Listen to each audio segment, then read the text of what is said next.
माननीय chairman sir, बहुत बहुत धन्यवाद।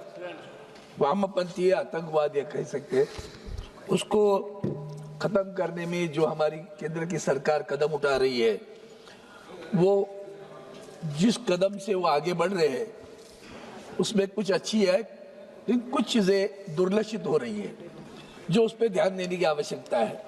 ये क्रांति कब शुरू हुई?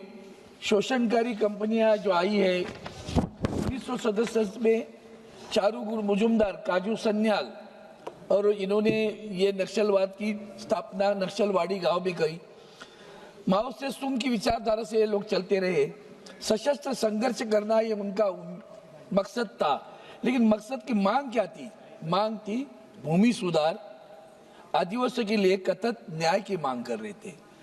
आज हम जो कदम उठा रहे हैं उसमें आदिवासियों के लिए सही में न्याय मिल रहा है कि नहीं, उनके भूमि सुधार की भूमिका ले रहे कि नहीं ले रहे।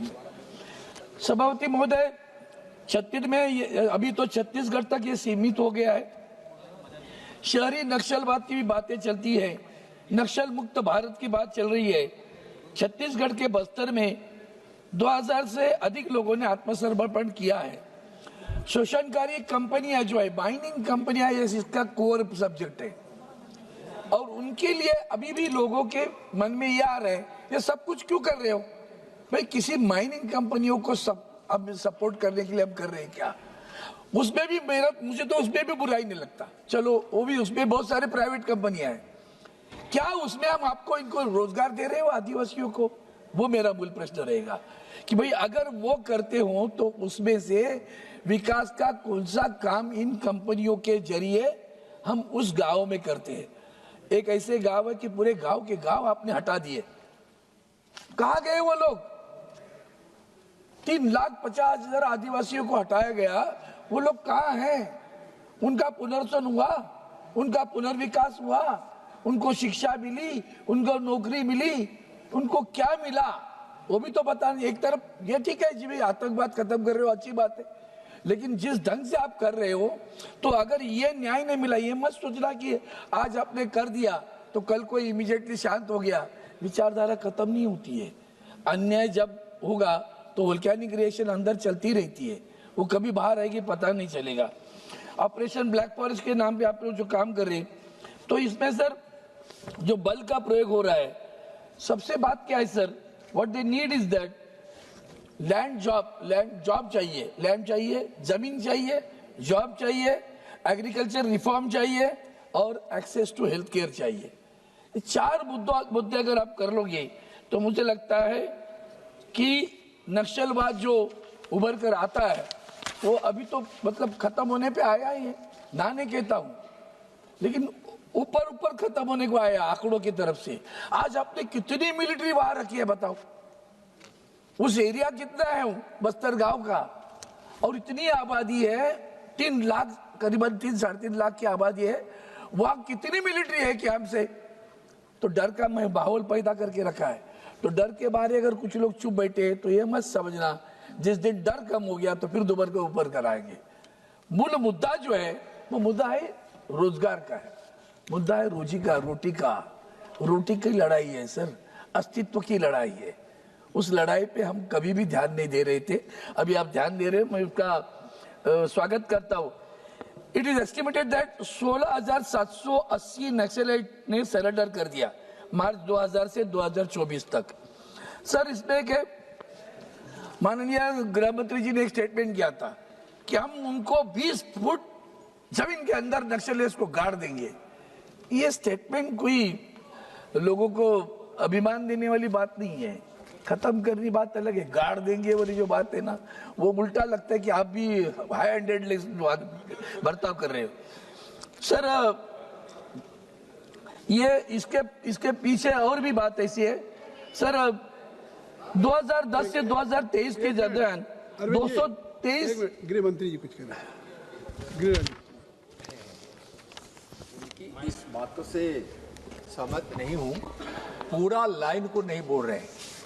गृह मंत्री जी का ऐसा सिर्फ बयान नहीं था कि हम उसको 20 फीट अंदर डाल देंगे, था कि हम पहले उनको मुख्य धारा में जोड़ेंगे, और पहला प्रयास सरकार का मुख्य धारा में जोड़ने का हुआ, समझाने का हुआ और विकास की योजनाओं के माध्यम से प्रभावित कर उनको समझाने का हुआ।